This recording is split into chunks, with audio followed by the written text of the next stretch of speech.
everyone. So I recently decided to pick up an entirely brand new hobby, and that's to be a beta tester for Intel's graphics cards. Okay, I'm only half joking, because Intel actually offers a program for that. So I picked up the Arc A770 16GB limited edition on the day of release. I didn't sleep the night of October 11th through 12th. I picked one up. Now you might be asking yourself, what sane, rational person would pick up an Intel graphics card considering the notorious amount of driver issues, just general things around this graphics cards, based on just seeing reviewers talk about it? Well, I actually do have a couple reasons personally. Firstly and foremost is obviously for YouTube content. I presumed I'd probably get a decent amount of videos out of this purchase alone. I mean, considering there's so many aspects to a graphics card. I mean, the particular glitches of Arc, gaming, productivity, where the driver performance will be in the future, etc., etc. And this isn't just for selfish, oh, I want YouTube views because I'm reviewing a hot new thing or whatever. I'm really interested in just trying to help get the word out there about some of the issues that this architecture has. And I think putting it in video form would help bring attention to it. That putting something in motion rather than just writing a Reddit comment or posting on Intel's GitHub, making a video is actually going to be somewhat helpful to everybody else's experience, because there's actually a weirdly high chance that an Intel driver engineer might watch some of my videos to find issues to fix. In which case, hi. How's it going? Secondly, there's actually a practical purpose for me getting another card, and that's just due to redundancy. I've talked about this a bunch on the channel before, but my previous Radeon 7 died during the GPU shortage. I couldn't make any videos with it. I could record stuff, but I couldn't edit any of it. And I just happened to walk into a 6800 XT with luck at MSRP. But I don't really want a situation like that to happen to me again, that some crazy situation happens and I can't just buy a GPU off of like eBay or Amazon or something for a reasonable price. Now, GPU mining right now is basically dead. I mean, we'll see how it goes, but I'm not expecting anything to happen in the next 1, maybe 2 years as of now. I'm more concerned about geopolitical issues that are going to cause things to just stir up and go crazy, where we could go without high performance semiconductors for like 3 to 4 years, and that's like the optimistic best case scenario if things go really bad. The A770 is the cheapest graphics card that has 16 gigabytes of VRAM, and I need 16 gigabytes to handle my Blackmagic footage, to edit all of my stuff. It's not gonna render as fast as my 6800 XT, but hey, it's a backup.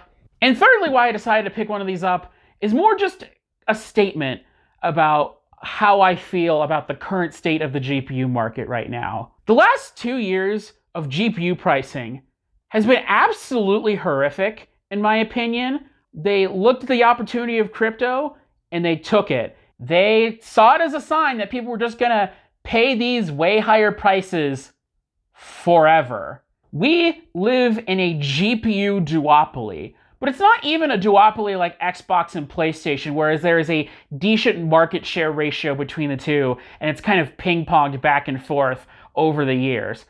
This is a duopoly that is functionally a monopoly, with NVIDIA having 70 to 80% of the market share, depending on how generous AMD is wanting to undercut them this time. And NVIDIA knows this, and they can just get away with anything. Because, hey, we have the most amount of market share and we have stupidly high margins. We can get away with anything. And AMD's graphics division has such perpetual beta syndrome that they do not take the opportunity to try to cut out of NVIDIA's market share. Because why would AMD ever do that? Because AMD's graphics just take up so much fabrication capacity that AMD could be using to make chiplets for Ryzen and EPYC, which have much higher margins. I cannot stress this enough.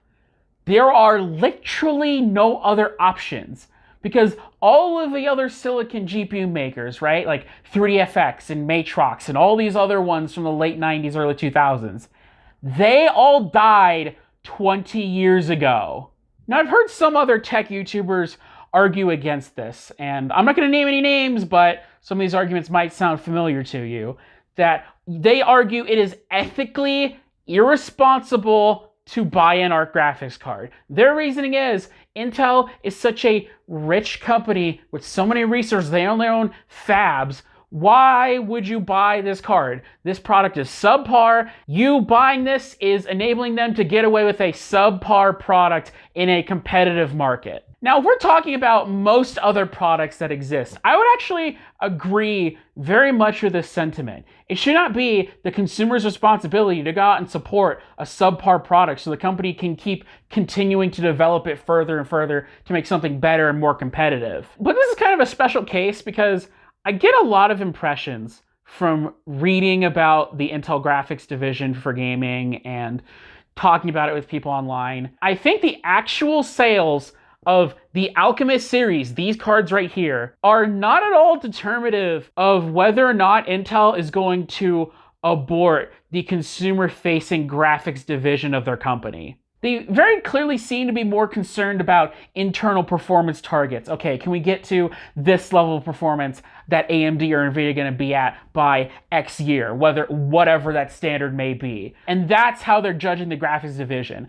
I don't think Intel is going to care if I spend $350 on this card on whether or not they're going to keep making graphics cards after this. I don't think that Intel is particularly happy about the performance of these cards, whether or not they all sit in a warehouse like they've been since February of 2022, or if they sell out of all of them on the first day they were available. Now, in terms of my actual first impressions of the card, well, I got one and, oh, it's not in here because I took it out and put it in my PC already. So I'm gonna have some B-roll of the ARC card while I'm talking here just to give some interesting visuals. Now, when I watched the reviews of the A770 and A750, a lot of reviewers talked about, oh, these cards are actually kind of small, that's nice, blah, blah, blah, blah, blah.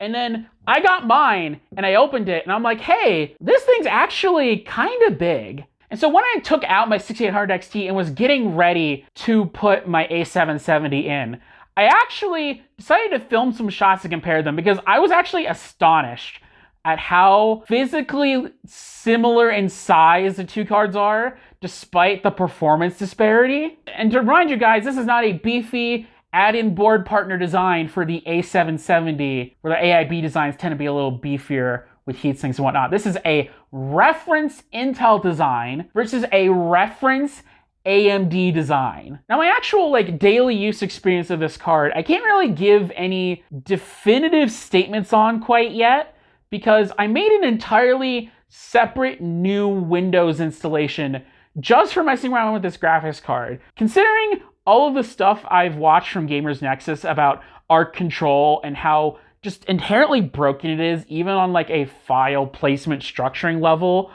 I do not trust this card to not screw up my main Windows installation. And so how much of that is just the ARC card screwing things up versus a new Windows installation, I can't entirely tell. One of the weird things I first noticed was that certain toggles just weren't working correctly. Things that you should just be able to interact with or turn on or off without having to reboot your entire system just didn't work, and so you would need to reboot it. Now, granted, it eventually got to the state where it was working even within the same booting of the machine, but I don't know how that even happened though. On the first couple boots of my A770, HDR on my C10 just wouldn't turn off. I flipped on HDR in Windows 10, and then I tried to flip it back off. And it showed HDR was off in Windows 10, and it was still on the screen.